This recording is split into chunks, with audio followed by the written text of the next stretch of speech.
السلام علیکم ورحمۃ اللہ وبرکاتہ۔ محترم سامعین کرام، آج کے درس میں آپ لوگوں کے سامنے چھٹے پارے کا خلاصہ ذکر کیا جا رہا ہے۔ چھٹا پارہ سورہ نساء کے آخری حصے پر مشتمل ہے اور اس کے علاوہ سورہ مائدہ یہ بھی اس پارے میں آتی ہے۔ تو سورہ نساء اس کی کچھ تفسیر آپ لوگوں کے سامنے رہ گئی تھی۔ اللہ رب العالمین اس پارے کے شروع میں بیان کر رہا ہے لا یحب اللہ الجہر بالسوء، کہ اللہ تعالیٰ اس بات کو پسند نہیں کرتا ہے کہ کوئی بھی شخص برائی کو کھلم کھلا بیان کرے، یعنی برے کام کو لوگوں کے سامنے اعلانیہ بیان کرے۔ اس بات کو اللہ تعالیٰ ناپسند کرتا ہے۔ ہاں، وہ شخص جو مظلوم ہو، ایسے شخص کو ہدایت دی گئی ہے کہ وہ بیان کر سکتا ہے، ورنہ اللہ رب العالمین اس بات کو ناپسند کرتا ہے کہ آدمی برائی کرے اور پھر اس برائی کو لوگوں کے سامنے بیان کرتا پھرے۔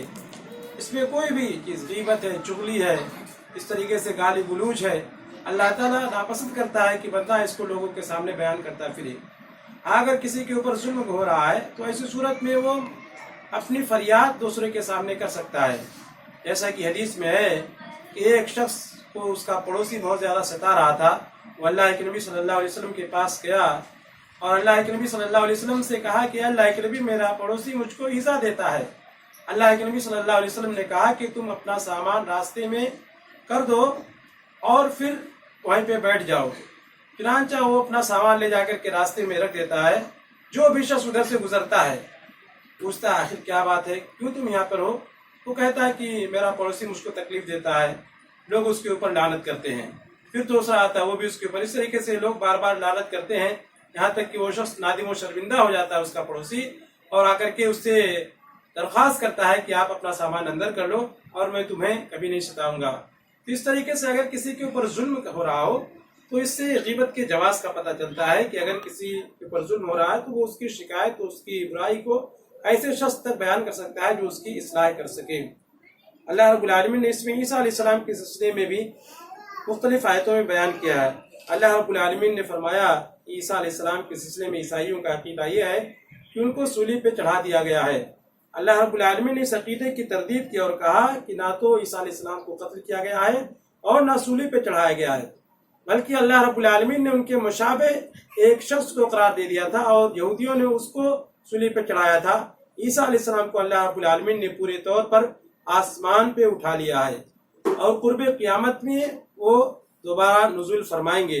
صحیح حدیثوں سے اس کا ثبوت ملتا ہے کہ عیسیٰ علیہ السلام یہ حاکم بن کر کے اتریں گے اور وہ جزیہ کو ساقط کر دیں گے، خنزیر کو قتل کریں گے، صلیب کو توڑیں گے، اور ایسے دور میں لوگوں کے پاس مال و دولت کی بہتات ہوگی، کوئی صدقہ و خیرات قبول کرنے والا نہیں ہوگا، اور ایسے وقت میں ایک سجدہ دنیا و ما فیہا سے بہتر ہوگا۔ تو صحیح حدیثوں میں اس بات کا ثبوت ملتا ہے کہ عیسیٰ علیہ السلام کا نزول ہوگا، وہی دجال کو قتل کریں گے۔ اللہ رب العالمین نے بھی اسی چیز کو بیان کیا ہے کہ عیسیٰ علیہ السلام اللہ کے پیغمبر تھے، اللہ رب العالمین کے رسول تھے، وہ خدا نہیں تھے۔ اللہ رب العالمین نے کہا کہ ان کے سلسلے میں تم غلو نہ کرو۔ عیسائی لوگ کہتے تھے کہ عیسیٰ علیہ السلام ہی خدا ہے، اور کچھ لوگ ایسے تھے جو کہتے تھے کہ وہ تین میں سے ایک ہے، یعنی تین خدا ہے، ایک تو مریم، ایک عیسیٰ علیہ السلام، ایک اللہ ہے۔ یعنی مشرکانہ عقیدہ یہ لوگ رکھتے تھے، اور کچھ لوگ کہتے تھے کہ عیسیٰ ہی خدا ہے۔ تو اللہ رب العالمین نے کہا کہ ان کے سلسلے میں غلو نہ کرو، وہ اللہ کے رسول ہیں، اللہ کے کلمے ہیں۔ اللہ رب العالمین نے لفظ کن کے ذریعے ان کو پیدا کیا، بغیر باپ کے اللہ رب العالمین نے عیسیٰ علیہ السلام کو پیدا کیا۔ اللہ رب العالمین نے اس طریقے سے اللہ کے نبی صلی اللہ علیہ وسلم نے اپنی سلسلے میں بھی غلو کرنے سے منع فرمایا ہے۔ اللہ کے نبی صلی اللہ علیہ وسلم نے فرمایا لا تطرونی کما اطرت النصارى عیسی ابن مریم انما انا عبد فقولوا عبد اللہ ورسولہ۔ یہ تم لوگ میرے سلسلے میں مبالغہ نہ کرو، غلو نہ کرو، جس طریقے سے عیسائیوں نے غلو کیا، میں اللہ کا بندہ ہوں، اس کا رسول ہوں، تو تم لوگ مجھے اسی مقام مرتبے پہ رکھو۔ لیکن افسوس ہوتا ہے کہ آج لوگوں نے جس طریقے سے عیسائیوں نے عیسیٰ علیہ السلام کے سلسلے میں غلو کیا کہ وہ پیغمبر تھے، رسول تھے، لیکن ان کو الوہیت کے مقام پر فائز کر دیا گیا، ان کو خدا کہہ دیا گیا۔ اس طریقے سے لوگ نبی صلی اللہ علیہ وسلم کے سلسلے میں بھی غلو کرتے ہیں۔ آپ اللہ کے رسول ہیں، لیکن آج لوگ نبی صلی اللہ علیہ وسلم سے اپنی حاجتیں مانگتے ہیں، نبی صلی اللہ علیہ وسلم کو فریاد رس سمجھتے ہیں، حاجت روا سمجھتے ہیں، جبکہ یہ تمام صفتیں اللہ رب العالمین کی ہیں۔ اور اس کے علاوہ سورہ مائدہ یہ مدنی سورہ ہے، 120 آیتیں ہیں۔ اس میں اللہ رب العالمین نے کہا ہے کہ عہد و پیمان کو تم پورا کرو، یعنی اللہ سے جو تم نے عہد و پیمان کیا ہے اس کو پورا کرو، اسی طریقے سے آپس میں ایک دوسرے سے جو عہد و پیمان کرتے ہو اس کو بھی پورا کرو۔ اللہ رب العالمین نے اس میں کہا ہے کہ مویشی تمہارے لیے حلال قرار دیے گئے ہیں سوائے اس کے جن کی حرمت تمہارے سامنے بیان کر دی گئی ہو۔ میں اس میں اونٹ ہے، گائے ہے، اس طریقے سے بھیڑ ہے، بکریاں ہیں، یہ تمام چیزیں ہیں، نر اور مادہ ملا کر کے 8 ہو جاتے ہیں۔ اللہ رب العالمین نے کہا کہ ان کو تم کھا سکتے ہو، یہ حلال ہے تمہارے لیے۔ جس کی حرمت بیان کی گئی ہو اس کو نہیں کھا سکتے ہیں۔ اس طریقے سے حدیث میں ایک اصول بیان کیا گیا ہے کہ ہر وہ جانور جو ذوناب ہو، جو آگے کے دانت سے شکار کرتا ہو، جیسے شیر ہے، چیتا ہے، یہ آگے والے کچیلی کے دانت سے شکار کرتے ہیں، تو ایسے جانوروں کو نہیں کھا سکتے ہیں۔ اسی طریقے سے حدیث میں کہا گیا ہے کہ ذو مخلب جو پرندہ ہو، جو اپنے پنجے سے شکار کو جھپٹ کر کے شکار کرتا ہو، تو ایسے پرندوں کو بھی نہیں کھا سکتے ہیں۔ اس کو مثال کے ذریعے سمجھ سکتے ہیں، جیسے چیل ہے، عقاب ہے، شاہین ہے، یہ پرندے ایسے ہیں جو جھپٹ کر کے اپنے پنجے کے ذریعے شکار کرتے ہیں، ان کو ذو مخلب کہا جاتا ہے۔ تو ایسے پرندوں کا کھانا بھی حرام ہے۔ اللہ رب العالمین نے محرمات کی فہرست بیان کی ہے، اس سے پہلے بھی بات آ گئی ہے کہ مردار ہے، خون ہے، خنزیر کا گوشت ہے، اس طریقے سے جو غیر اللہ کے نام پر جانور ذبح کیا گیا ہو۔ مردار کے سلسلے میں اللہ تعالیٰ نے بیان کیا ہے کہ وہ جانور جس کا گلا گھونٹ کر کے مار دیا گیا ہو، چاہے اس کا گلا گھونٹ کر کے، گلا دبا کر کے مارا گیا ہو، یا اس کا گلا کسی رسی وغیرہ میں پھنس گیا ہو، اس کی وجہ سے دم گھٹ کر کے مر گیا ہو، تو ایسے جانور کو بھی نہیں کھا سکتے ہیں۔ یا کوئی ایسا جانور ہو جو چوٹ کے ذریعے مر گیا ہو، لاٹھی ڈنڈے کے ذریعے اس کو مار ڈالا گیا ہو، یا اور کوئی چوٹ لگ گئی جس کی وجہ سے مر گیا ہو، تو ایسے جانور کو بھی نہیں کھا سکتے ہیں۔ یا کوئی ایسا جانور ہے جو بلندی سے گر کر کے مر گیا ہو، پہاڑ سے گر کر کے مر گیا ہو، یا کوئی جانور کنویں میں گر کر کے مر گیا ہو، تو جو پہاڑ یا بلندی سے گر کر کے مر گیا ہو تو ایسے جانور کو بھی نہیں کھا سکتے ہیں۔ یا سینگ کے ذریعے اگر کوئی جانور مر گیا ہو، یعنی 2 جانور آپس میں لڑ رہے تھے، ایک جانور نے دوسرے کو سینگ مار دی، وہ مر گیا، تو اس کو بھی نہیں کھا سکتے ہیں۔ یا ایسا جانور جس کو درندے نے چیڑ پھاڑ کھایا ہو، تو ایسے جانور کو بھی نہیں کھا سکتے ہیں۔ ہاں، اگر اس میں زندگی کی رمق پائی جاتی ہے، یا کوئی بھی جانور ہو جو گرا ہو یا اس کو چوٹ لگی ہو، اگر اس میں زندگی کی رمق پائی جاتی ہے اور اس سے پہلے اس کو ذبح کر دیا جاتا ہے تو یہ چیز اس کے لیے حلال ہو جائے گی۔ اور اس کی علامت یہ ہے کہ ذبح کرتے وقت اس کا ہاتھ پیر ہلے، اس طریقے سے اس کے اندر ایک آواز پیدا ہو، یہ اس کی زندگی کی علامت ہے۔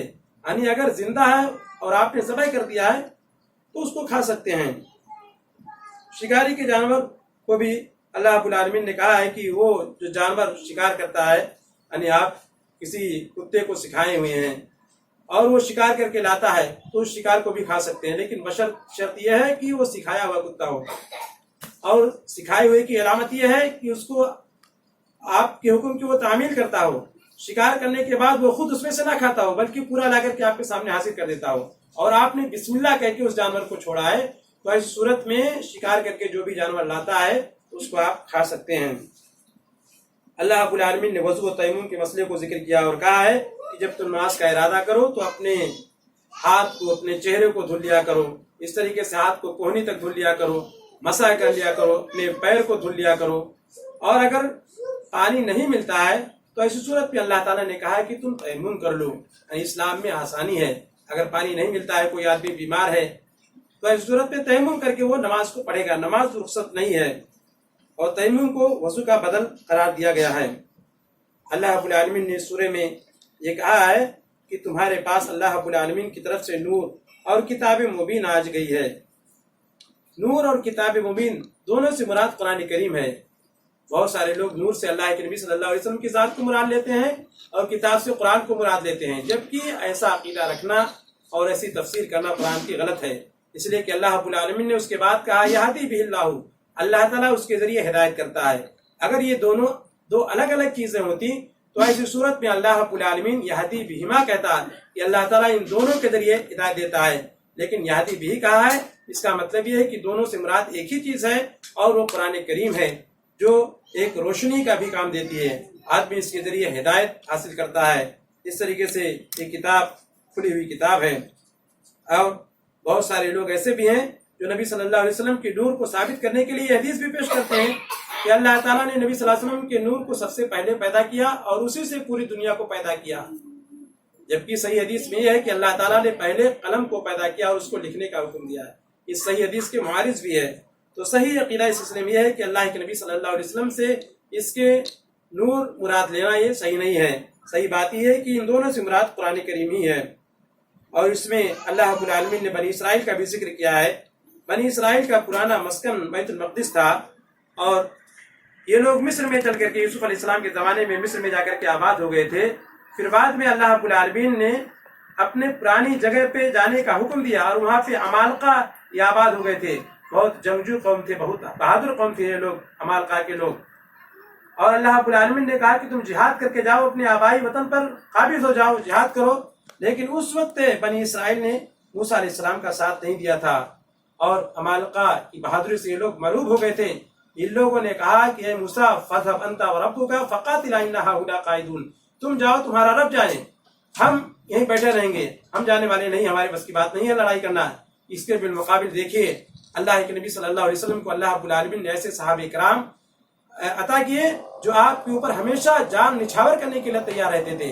جب غزوہ بدر کے موقع پر اللہ کے نبی صلی اللہ علیہ وسلم نے صحابہ کرام سے مشورہ لیا تو صحابہ کرام نے کہا کہ اللہ کے نبی، ہم ان لوگوں کی طرح نہیں ہیں جن لوگوں نے موسیٰ علیہ السلام سے کہا تھا کہ تم جاؤ، تمہارا رب جائے لڑائی کرے، ہم یہاں بیٹھے رہیں گے۔ ہم تو آپ کا ساتھ دینے کے لیے ہمیشہ تیار ہیں، آپ کے دائیں بائیں اور آگے پیچھے ہر جانب سے ہم ساتھ دے کر کے لڑیں گے۔ یہاں تک کہ بعض صحابہ کرام نے کہا کہ اگر آپ ہمیں سمندر میں کودنے کا حکم دیں گے تو ہم اس کی بھی تعمیل کرنے کے لیے تیار ہیں۔ تو ایسے صحابہ اللہ رب العالمین نے آپ کو نصیب کیے جو ہمیشہ آپ کے اوپر جان نچھاور کرنے کے لیے تیار رہتے تھے۔ اللہ رب العالمین نے اس میں حابیل و قابیل کے واقعے کو ذکر کیا ہے۔ حابیل و قابیل یہ آدم علیہ السلام کے لڑکے تھے۔ ان دونوں نے اللہ رب العالمین کی بارگاہ میں قربانی پیش کی۔ اللہ رب العالمین نے حابیل کی قربانی کو قبول کر لیا، قابیل کی قربانی کو قبول نہیں کیا، جس کی وجہ سے قابیل حسد کرنے لگا، جلن کرنے لگا اور اپنے بھائی کو مارنے کا ارادہ کر دیا۔ حالانکہ حابیل بھائی نے سمجھایا اور کہا کہ اللہ تعالیٰ متقیوں کی قربانی کو قبول فرماتا ہے۔ اس نے جب مارنا چاہا تو حابیل بھائی نے کہا کہ اگر تم اپنے ہاتھ کو میری طرف بڑھاؤ گے مارنے کے لیے تو میں تمہیں مارنے کے لیے اپنا ہاتھ نہیں بڑھاؤں گا۔ میں اللہ رب العالمین سے ڈرتا ہوں اور میں تم کو قتل نہیں کر سکتا ہوں۔ بالآخر شیطان اکساتا ہے اور یہ قابیل اپنے بھائی حابیل کو قتل کر دیتا ہے۔ قتل کرنے کے بعد لاش کے سلسلے میں پریشان ہو جاتا ہے۔ اللہ رب العالمین ایک کوے کو بھیجتا ہے، کوہ زمین کو کھودتا ہے اور اس سے اس کے دل میں یہ بات سمجھ میں آتی ہے کہ ہمیں بھی اپنے بھائی کو اس طریقے سے زمین کے نیچے دفن کر دینا چاہیے، اور وہ تعجب کرتا ہے اور کہتا ہے کہ میں اس کوے سے بھی گیا گزرا ہوں۔ پھر اس کے بعد وہ اپنے بھائی کو اس طریقے سے دفن کر دیتا ہے۔ تو اس واقعے کو اللہ تعالیٰ نے ذکر کیا، اور اللہ کے نبی صلی اللہ علیہ وسلم نے فرمایا کہ دنیا میں کوئی بھی ناحق قتل ہوتا ہے تو اس میں قابیل کے اوپر بھی گناہ جاتا ہے، کیونکہ سب سے پہلے ناحق قتل یہی ہوا تھا، قابیل نے قتل کیا تھا۔ اور اللہ رب العالمین نے کہا کہ جو شخص کسی کو ناحق قتل کرتا ہے تو گویا کہ وہ پورے انسانیت کو قتل کرتا ہے۔ اگر کوئی شخص ایک کو زندگی دیتا ہے تو ایسی صورت میں گویا کہ تمام لوگوں کو زندہ کرتا ہے۔ اللہ رب العالمین نے اس میں یہ بیان کیا ہے کہ جو لوگ اللہ اس کے رسول سے محاربہ کرتے ہیں ان کی سزا یہ ہے کہ ان کو قتل کر دیا جائے، سولی پہ چڑھا دیا جائے اور مخالف جہت سے ان کے ہاتھ اور پیر کو کاٹ دیا جائے۔ اور اس آیت کا شان نزول یہ ہے، صحیح بخاری کی روایت ہے کہ عقل اور عرینا دونوں قبیلوں سے کچھ لوگ آتے ہیں مدینہ اور اللہ کے نبی صلی اللہ علیہ وسلم کے ہاتھ پر اسلام قبول کرتے ہیں۔ پھر اس کے بعد ان کو مدینہ کی آب و ہوا راس نہیں آتی ہے۔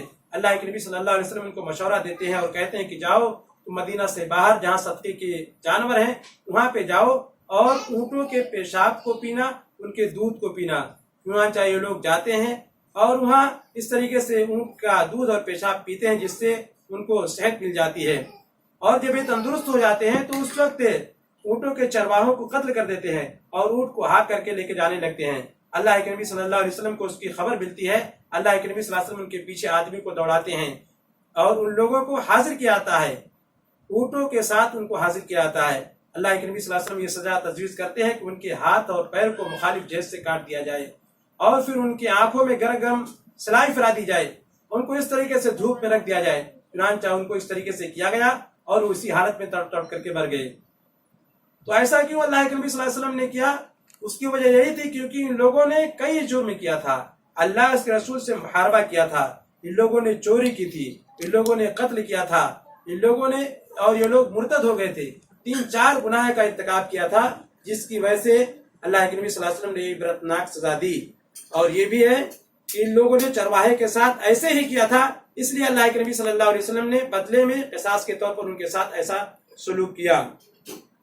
اللہ رب العالمین نے کہا کہ اے ایمان والو، اللہ تعالیٰ سے ڈرو اور اللہ کا وسیلہ تلاش کرو۔ وسیلہ کا مطلب یہ ہے کہ اللہ کی قربت تلاش کرو، ایسے اعمال کرو جس سے اللہ رب العالمین کا تقرب حاصل ہو۔ بہت سارے لوگ اس سے غلط استدلال کرتے ہوئے کہتے ہیں کہ اللہ کا وسیلہ کرنے کے لیے کہا گیا ہے، اور تم لوگ کہتے ہو کہ بغیر وسیلے کے اللہ سے مانگو۔ حالانکہ صحیح بات یہ ہے کہ کچھ وسیلے جائز ہیں، کچھ ناجائز ہیں۔ جائز آپ اس کو مختصر طور پر اس طریقے سے سمجھ سکتے ہیں، کوئی نیک آدمی ہے، صالح آدمی ہے، تو آپ اس کی دعا کا وسیلہ لے سکتے ہیں، آپ اس سے کہہ سکتے ہیں کہ آپ ہمارے لیے اللہ سے دعا کر دیجئے۔ چنانچہ صحابہ کرام اللہ کے نبی صلی اللہ علیہ وسلم کے پاس جاتے تھے، آپ کی دعاؤں کا وسیلہ لیتے تھے، اللہ تعالیٰ آپ تمام لوگوں کے اوپر بارش کو برساتا تھا۔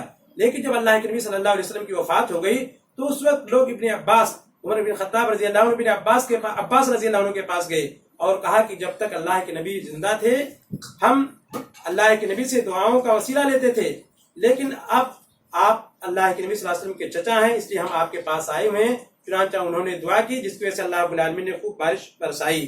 تو اس طریقے سے دعا کا وسیلہ لے سکتے ہیں۔ اس طریقے سے آپ نے کوئی نیک عمل کیا ہے، اچھا عمل کیا ہے، خالص عمل کیا ہے، تو آپ اس عمل کے واسطے سے بھی اللہ رب العالمین سے فریاد کر سکتے ہیں۔ اشارہ کرتا ہوں میں ایک حدیث کی طرف کہ غار میں جو لوگ پھنس گئے تھے، بارش ہونے لگی تھی، تو ان لوگوں میں سے ایک شخص نے اپنے نیک اعمال کا وسیلہ لیا اور کہا، ان لوگوں نے اپنے نیک اعمال کا وسیلہ لیا، تینوں اپنے نیک اعمال کا وسیلہ لیتے ہیں اور اس وسیلے سے دعا کرتے ہیں۔ ایک شخص یہ کہتا ہے کہ میرے باپ بڑھاپے کی عمر کو پہنچ چکے تھے، سب سے پہلے میں اپنے ماں باپ کو دودھ لا کر کے پلاتا تھا، اس کے بعد اپنے بچوں کو پلاتا تھا۔ ایک رات ایسا ہوا کہ ماں باپ سو چکے تھے، پھر اس کے بعد وہ پورے رات دودھ کو لیے سرہانے کھڑا رہا، حالانکہ اس کے بچے بلک بلک کر رو رہے تھے، لیکن اس کے باوجود بھی اپنے ماں باپ سے پہلے اپنے بچوں کو پلانا مناسب نہیں سمجھا اور اپنے ماں باپ کو پلایا پھر بچوں کو پلایا۔ تو یہ نیک عمل تھا، اس کے وسیلے سے دعا مانگی تو اللہ تعالیٰ نے اس کو اس مصیبت کو ٹال دی۔ اس طریقے سے دوسرے اور تیسرے شخص نے بھی اپنے نیک اعمال کے ذریعے دعا کی تو اللہ تعالیٰ نے ان کی دعا کو قبول کی۔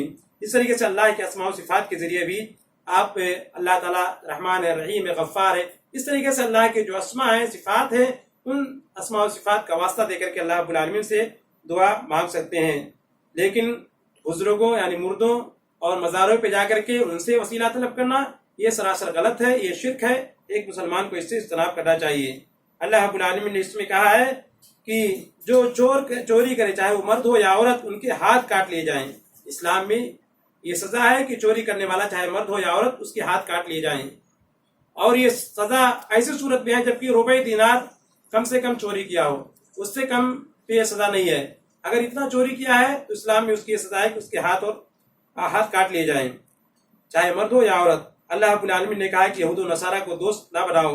اللہ رب العالمین نے کہا ہے کہ مسلمانوں کے سب سے بڑے دشمن یہودی لوگ ہیں، مشرکین لوگ ہیں، اور مسلمانوں کے سب سے زیادہ قریب عیسائی لوگ ہیں، اس لیے کہ ان میں قسیسین ہوتے ہیں، رہبان ہوتے ہیں، یعنی عبادت گزار لوگ ہوتے ہیں۔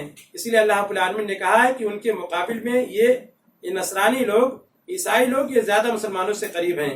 سب سے بڑے دشمن کہا گیا ہے یہود و نصارہ، یہود ہیں، اس طریقے سے مشرکین ہیں، اور نصارہ کو تھوڑا کم کہا گیا ہے، لیکن آج کے دور میں دیکھا جائے تو یہ لوگ بھی ہیں، لیکن پھر بھی یہودیوں سے زیادہ نہیں۔ یہودی لوگ سب سے کٹر مسلمانوں کے دشمن ہیں، اسی لیے اللہ رب العالمین نے جگہ جگہ ان سے دوستی کرنے سے منع فرمایا ہے، کافروں سے دوستی کرنے سے منع فرمایا ہے، ان کو اپنا رازدہ بنانے سے منع فرمایا ہے، اور کہا ہے اللہ رب العالمین نے کہ مومن مرد اور یہ لوگ آپس میں ایک دوسرے کے دوست ہیں، اور تمہارا دوست اللہ اور اس کے رسول ہے۔ تو اس لیے ایک مومن کو بھی چاہیے کہ وہ آپس میں ایک دوسرے سے دوستی کرے، اور رازدہ اس طریقے سے اسلام کا راز دینے والا کافروں کو نہ بنائے، ان سے دوستی نہ کریں۔